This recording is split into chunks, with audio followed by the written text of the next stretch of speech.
Vamos a continuar con el avance de la asignatura y en esta ocasión vamos a tocar el tema de dinámica lineal. Como problema 1 me dice, en la figura se representa un cuerpo de 2 kilogramos de masa en un plano horizontal sobre el cual actúan las fuerzas F1 y F2 perpendiculares entre sí y cuyos módulos son 3 newtons y 4 newtons respectivamente. Calcule el módulo de la aceleración. Entonces tenemos lo siguiente, ¿no? Tenemos el gráfico del problema, un bloque que está siendo sometido a dos fuerzas, una completamente vertical y una completamente horizontal en los sentidos en los que se indica. Para la solución, cabe destacar que las fuerzas actúan como vectores, y los vectores, como se había visto anteriormente, se pueden descomponer tanto en el eje horizontal como en el eje vertical. En este caso es precisamente lo que estamos haciendo. La segunda ley de Newton nos dice que la sumatoria de fuerzas es proporcional a la masa, al producto de la masa por la aceleración. Entonces, sumatoria de fuerzas es igual a la masa por la aceleración. ¿Qué fuerzas están interactuando aquí? F1 y F2, pero están actuando en distintos ejes, por tanto no podemos sumar directamente como de la misma forma que habíamos visto en el tema de vectores, sino que tenemos que descomponer en los ejes pertinentes. Para el eje horizontal vamos a tener que la sumatoria de fuerzas horizontales es igual a únicamente F2, que vendría a ser la única horizontal, puesto que F1 es completamente vertical. Y para mí los ejes trazados van a ser de la siguiente forma. Este es el eje horizontal y el eje vertical. Entonces me está diciendo que para el eje horizontal, en el sentido hacia la derecha, los valores son positivos. Sin embargo, este vector está apuntando hacia la izquierda, por tanto, su valor será negativo y será igual al producto de la masa por la aceleración, pero la aceleración en el eje horizontal. Para el caso de la sumatoria de fuerzas en la vertical, vamos a tener nuevamente la fuerza F1, que va a ser negativo porque está yendo hacia abajo, igual a la masa por la aceleración vertical. Reemplazando los valores conocidos, tenemos conocidas las fuerzas, menos 4 y menos 3 es igual a 2 por A sub I, A sub el vector direccional I y 2 por A sub vector direccional J. Entonces, ¿qué quiere decir eso? Que este 2 representa la masa, ¿no? De aquí tengo dos ecuaciones con dos incógnitas, son ecuaciones independientes. De la primera puedo hallar que la aceleración en el eje horizontal es menos 2 y la aceleración en el eje vertical es menos 1.5, ambos metros por segundo al cuadrado. Para hallar el módulo de la aceleración del bloque como tal, porque estas son las componentes de la aceleración, simplemente tengo que aplicar el teorema de Pitágoras. Va a ser la raíz de la suma de los cuadrados de las componentes, raíz de menos 2 al cuadrado más menos 1.5 al cuadrado. Eso me da raíz de 6.25 y eso es igual a 2.5 metros por segundo al cuadrado. Esa viene a ser la aceleración del bloque que está sometido a estas dos fuerzas. Como problema 2 me dice transformar y tengo distintos incisos en los cuales tengo que hacer distintas transformaciones usando factores de conversión, pero para magnitudes de fuerzas, ¿no? Esto es bastante útil para saber qué tipos de magnitudes vamos a emplear en este capítulo. Para el inciso A me dice 5 newtons a Guinness, por tanto tengo que aplicar ese factor de conversión, recordando que un newton, que es la unidad de fuerza del sistema internacional, es un kilogramo metro por segundo al cuadrado. ¿Por qué? Porque kilogramo representa lo que es la masa, metro sobre segundo al cuadrado representa lo que es la aceleración, newton representa lo que es la fuerza. Por tanto voy a tener kilogramo metro sobre segundo al cuadrado. Voy a aplicar los factores de conversión. Un kilogramo equivale a 1000 gramos y un metro equivale a 100 centímetros. Estoy llevando al sistema CGS. ¿Y por qué estoy haciendo eso? Porque las dinas se encuentran en el sistema CGS. Ese es igual a 500.000 gramos por centímetro sobre segundo al cuadrado. Lo que equivale a 500.000 o 5 por 10 a la 5 dinas.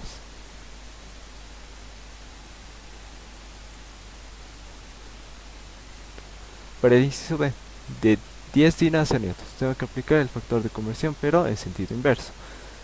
Como se puede ver, aquí estamos empleando el mismo factor de conversión, pero invertido, porque estamos llevando en este caso del sistema CGS al sistema MKS o sistema internacional, ¿no?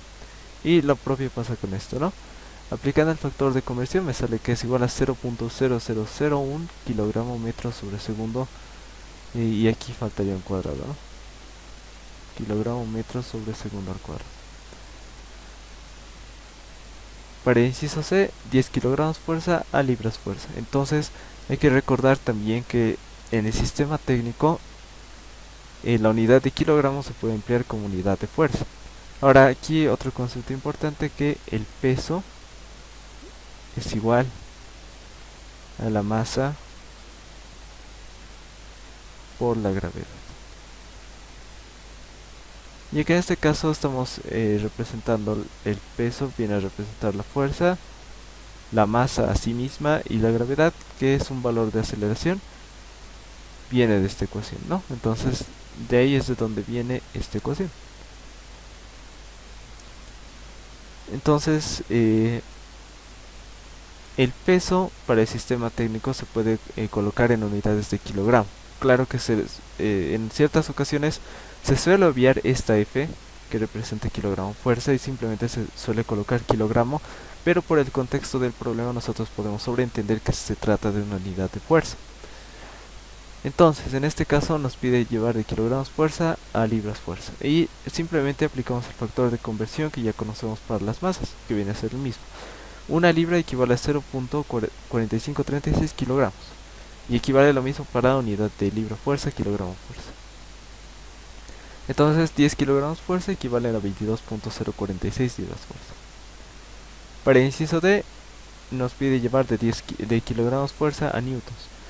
Un newton equivale, perdón, 9.81 newtons equivale a un kilogramo fuerza. ¿Por qué? Porque simplemente estamos, como se puede ver, si nosotros tomamos en cuenta que este 1 kilogramo viene a representar la masa, y sabemos que la fuerza es igual a la masa por la aceleración, entonces ¿qué nos faltaría aquí? Si esto viene a ser la masa, nos faltaría el valor de la aceleración, y en este caso podemos interpretar esto como el peso. Entonces la masa es 1 kilogramo y la aceleración viene a ser la aceleración de la gravedad, por tanto sería 9.81. Entonces eso es igual a 9.81. ¿En qué unidades? Estaría en unidades de newtons.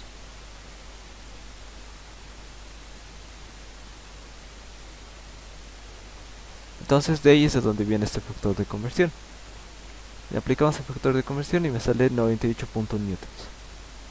Y para el inciso E me dice 20 kilogramos fuerza, llevarlo a dinas. Entonces primero lo llevo a newtons, y como ya es la equivalencia entre newtons y dinas, un newton es igual a 100.000 dinas, entonces multiplicamos por este otro factor, se simplifican estos valores y vamos a tener que 20 kilogramos fuerza equivale a, aquí hay un error, aquí debería haber una separación, aquí serían 19.626.000 dinas, o en notación científica 1.9 por 10 a la 7.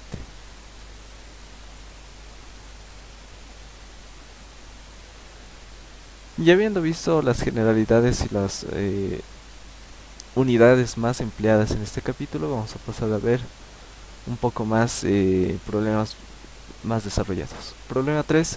Se utiliza una grúa para levantar las cajas A, B y C. Si el cable puede soportar una fuerza de 1500 kilogramos fuerza sin romperse, determinar la aceleración máxima y su sentido que hará que la cuerda se rompa. Se conoce que la masa de A es igual a 100 kilogramos, la de B es 500 kilogramos, la de C es 400 kilogramos. Entonces, ¿cómo viene a ser la solución? La sumatoria de fuerzas es igual a, en este caso, tenemos el siguiente problema, ¿no? Es una grúa.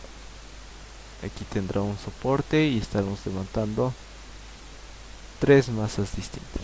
Una A, una B y una C. Entonces, ¿qué hacemos con eso?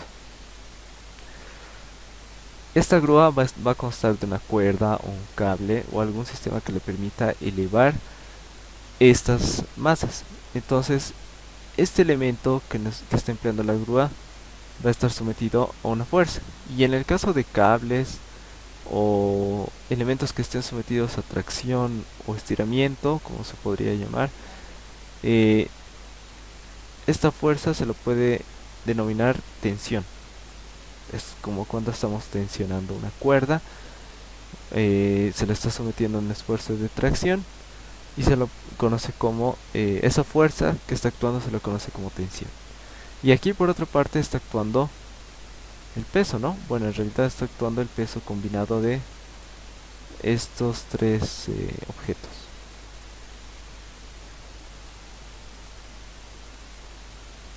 Y bueno, en este caso no se especifica si tiene un soporte y si ese soporte tiene algún peso, por tanto solo vamos a considerar el peso de estos tres cuerpos. Peso. Entonces, sumatoria de fuerzas, vamos a trabajar obviamente con el eje vertical, ¿no? Nuevamente, aquí está nuestro eje coordenado, vamos a tener el eje vertical y el eje horizontal, y simplemente tenemos fuerzas en el eje vertical, por tanto no vamos a tomar en cuenta esto. Sumatoria de fuerzas en la vertical, que no se lo está colocando a su pie porque se supone que como es el único eje donde están trabajando las fuerzas, entonces se sobreentiende que son las fuerzas verticales. Tensión máxima menos el peso. Entonces, como nosotros nos pide saber la aceleración máxima antes de que la cuerda se rompa, entonces vamos a estar hablando de una tensión máxima. El máximo esfuerzo al que se le puede someter esta cuerda antes de que llegue a romperse. Por eso lo colocamos como T sub max. Menos el peso. Es igual a la masa por la aceleración. Entonces a mí me interesa conocer la aceleración, ¿no? De aquí vamos a despejar el valor de la tensión máxima. Tensión máxima es igual a masa por aceleración más masa por gravedad. Esta masa por gravedad en realidad es el peso que ha pasado este otro miembro. Entonces podemos factorizarlo, masa por aceleración más gravedad. Y de aquí vamos a tener la siguiente ecuación. 1500 kilogramos fuerza, lo vamos a llevar a unidades del sistema internacional para tener mayor facilidad. Utilizando el factor de conversión, 1 kilogramo de fuerza equivale a 9.8 newtons. Luego, la masa viene a ser la combinación de las tres masas que están actuando, ¿no? El peso conjunto de todo el sistema. 100 más 400 más 500 multiplicado por la aceleración, que es lo que deseamos hallar, más la gravedad, que es igual a 9.8. Entonces de aquí no tenemos la respuesta, vamos a hallarlo rápidamente. 1500 por 9.8, vamos a calcular cuánto es ese valor. Ese valor me da 14.700. Entonces vamos a colocar 14.700 es igual, la suma del paréntesis, de ese primer paréntesis me da 1000.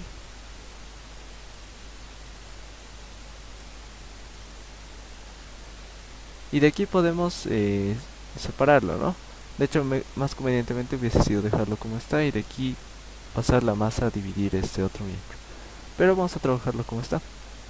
1000 por la aceleración más 1000 por 9.8 va a ser 9800, ¿no?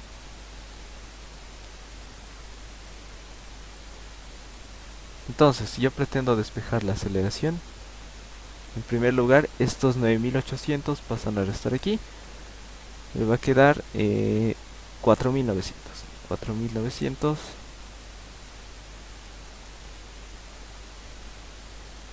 y estos 1000 van a pasar a dividir sobre 1000. Como he estado trabajando todo en unidades del sistema internacional, voy a tener que la respuesta va a estar en metros por segundo al cuadrado. 4900 entre 1000 me da un valor de 4.9 metros por segundo al cuadrado. Y esa va a ser la solución de este problema. Problema 4. Un cuerpo tarda 10 segundos en deslizarse por un plano inclinado cuya longitud es s igual a 6.6 metros. El coeficiente de rozamiento es 0.25. ¿Cuál es la inclinación del plano? Entonces tenemos el gráfico del siguiente problema. Este bloque se encuentra sobre un plano inclinado. Obviamente si lo dejamos en reposo y a una cierta elevación, este bloque va a empezar a deslizar.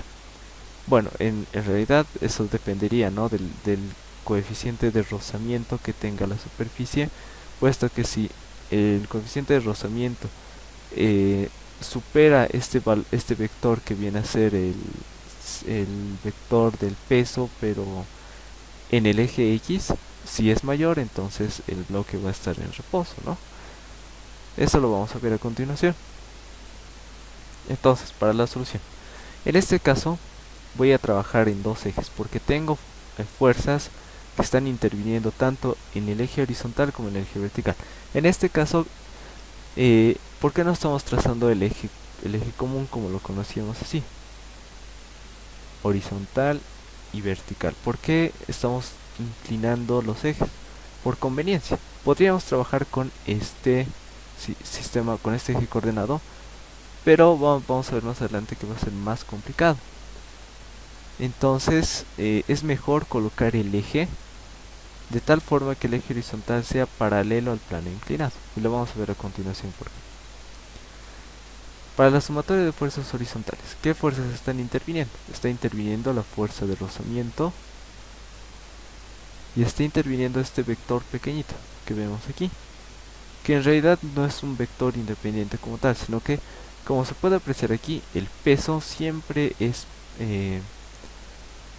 vertical, totalmente vertical. No importa que esté sobre un plano inclinado, el peso siempre va a ser vertical. Pero en este caso tenemos que descomponer ese peso. ¿Por qué? Porque no está dentro de nuestros ejes.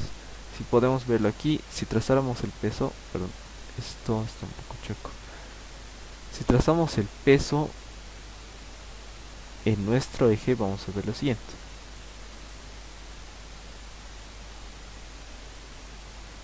Vamos a ver que no es paralelo al eje vertical, tiene una ligera inclinación, que quizá por las dimensiones del gráfico no es apreciable, pero en realidad está inclinado, ¿no?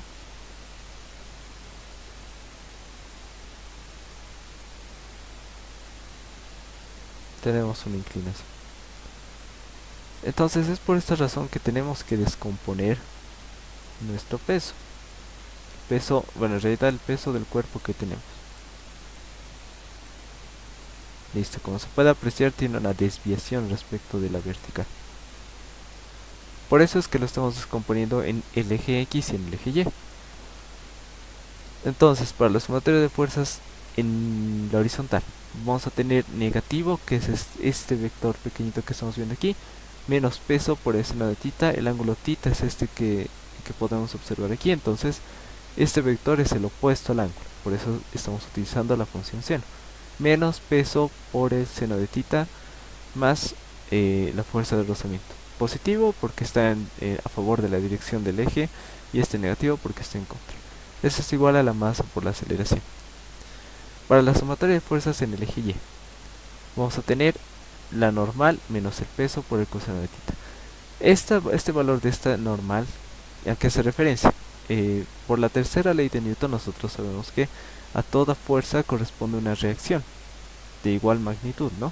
Entonces, si yo tengo un plano horizontal y tengo un cuerpo reposando sobre este plano, este cuerpo tiene un peso W, independientemente de qué peso, si es grande, si es pequeño, ¿no? Y ese peso, en realidad, ¿qué es lo que pasa? Que el suelo, por la tercera ley de Newton, va a ejercer una reacción normal. Una normal, una fuerza que se oponga a este peso, ¿no? Porque imagínense si no existiese este valor normal, entonces el peso empujaría al suelo, ¿no? Entonces si hago sumatoria de fuerzas, voy a tener que la normal menos el peso es igual a 0. ¿Por qué? Porque a toda acción corresponde una reacción que es de sentido opuesto y de la misma proporción o magnitud. Entonces la normal es igual al peso. La reacción que está ofreciendo el piso al objeto es de la misma magnitud que el peso. ¿Por qué? Porque si fuese la reacción normal mayor, ¿no? La reacción del suelo mayor que el peso, entonces estaríamos hablando de un movimiento, ¿no?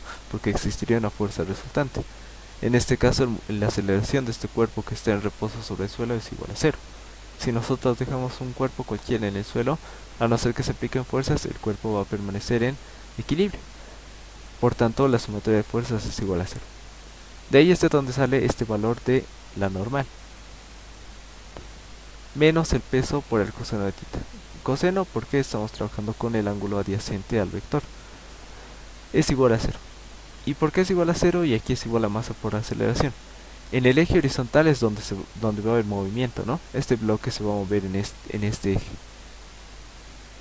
Y en el eje vertical no va a haber movimiento alguno, porque por más que el cuerpo se haya trasladado aquí, respecto a este eje, no va a haber ningún cambio, ¿no? Si esta línea representa el valor 0 en todo su eje, entonces por más que el bloque esté aquí, o esté aquí más arriba, o aquí abajo, no va a haber variabilidad en ese eje. Por eso la sumatoria de fuerzas es igual a 0. Entonces, este valor, menos peso por seno de tita, lo coloco aquí. Peso ya sabemos que es masa por gravedad. El valor de la fuerza de rozamiento. La fuerza de rozamiento se define siempre como el coeficiente de rozamiento por la normal. El coeficiente de rozamiento depende de el tipo de superficies que están en contacto, tanto el bloque de qué tipo de material está hecho como de la superficie de qué tipo de material está hecho, ¿no? No es lo mismo que yo deje deslizar un bloque de madera sobre un plano que está hecho con el material de las pizarras acrílicas, o que deje deslizar ese bloque de madera sobre un plano rugoso, ¿no? Por ejemplo, un plano cubierto con lija. Es distinto, ¿no? En uno el bloque va a acelerar mucho más en un plano liso. ¿Por qué? Porque no hay una fuerza de rozamiento bastante alta. En cambio, si es un plano rugoso, va a tener mayor dificultad en su movimiento. Y de eso depende ese coeficiente de rozamiento, que no viene a ser más que una constante, ¿no? Entonces, el valor de la normal ya lo hemos explicado aquí. Como se puede ver, este fuerza de rozamiento depende del valor de la normal. Es decir, que la fuerza de rozamiento depende del peso también, ¿no? Del peso del cuerpo que se esté deslizando. Como ustedes entenderán, no es lo mismo dejar deslizar, volviendo a tomar el ejemplo del bloque de madera, no es lo mismo dejar deslizar un bloque de madera de 1 kilo a un bloque de madera de 10 kilogramos, ¿no? Va a haber una diferencia. De ahí es de donde sale esta expresión de aquí. Mu por la normal menos masa por gravedad por seno de tita es igual a la masa por la aceleración. De la segunda ecuación lo único que he hecho es pasar este término al otro miembro. Normal es igual a masa por gravedad por el coseno de tita. Entonces, el valor de la normal. De la segunda ecuación, normal es igual a masa por gravedad coseno de tita, yo puedo llevarla a la primera, ¿no? Y reemplazar el valor de esta normal por masa por gravedad coseno de tita. Es exactamente lo que he hecho aquí. Este término se ha quedado como está. Y ahora respecto al signo. Algo muy importante. Como hemos considerado que el movimiento se encuentra en esta dirección, es decir, el bloque va a acelerar en esta dirección, ¿no? Va a haber una aceleración en esa dirección. Aquí lo que tenía que haber hecho es colocar un signo negativo, que probablemente lo haya olvidado, ¿no? Aquí, desde aquí, porque la aceleración está yendo en contra del sentido positivo que he asumido para el eje. Por tanto, aquí ya lo coloco, no, aquí ya lo he tomado en cuenta. Este término ha pasado a ser positivo y este término de aquí, mu por la normal, ha pasado a ser negativo. Eso es simplemente lo que ha pasado. Luego de aquí puedo dividirlo toda la ecuación entre el valor de la masa y se va a simplificar, ¿no? Porque cada término tiene cada expresión tiene el término de masa. Voy a quedarme con gravedad por seno de tita menos mu por la gravedad coseno de tita igual a la aceleración. Entonces, para la aceleración, en el problema me está indicando la cantidad de distancia que ha recorrido el cuerpo y también me ha dado el tiempo. Como me están dando el tiempo, me está diciendo que parte del reposo y me está dando la distancia que ha recorrido, puedo volver a emplear las ecuaciones de la cinemática, ¿no? Y de esta ecuación puedo despejar el valor de la aceleración, como se puede ver a continuación. Y simplificando me va a dar que el valor de la aceleración es igual a 0.132 metros por segundo al cuadrado. Entonces, como la pregunta era cuál es la inclinación del plano, lo único que tengo que hacer es reemplazar ese valor de la aceleración en la ecuación 1, que es, por eso lo he puesto aquí, la ecuación 1. Voy a tratar de despejar el valor del ángulo tita. Seno de tita menos 0.25 por el coseno de tita es igual a 0.132 sobre 9.8. Si yo esta ecuación lo coloco en una calculadora científica con la función resolver, me va a dar que el valor del ángulo tita es igual a 14.8 grados. Caso contrario, se puede recurrir a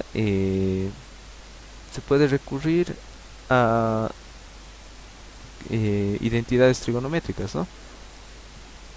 ¿Cómo podemos hacer eso? Seno de tita, o bueno, seno de alfa o de cualquier ángulo, va a ser igual a la raíz de 1 menos coseno cuadrado de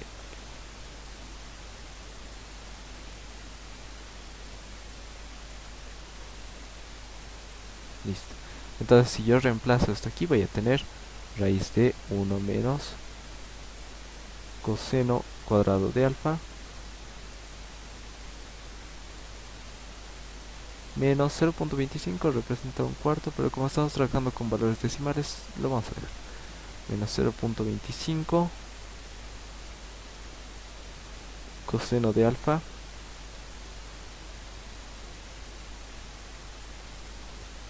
igual a este valor de la división 0.132 sobre 9.8. Viene a ser 0.013.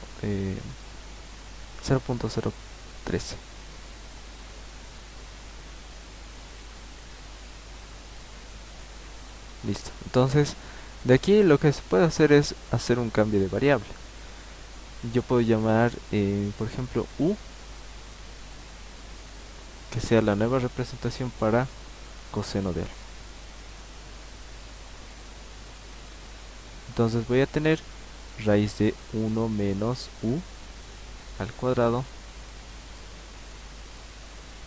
menos 0.25 por u igual a 0.013.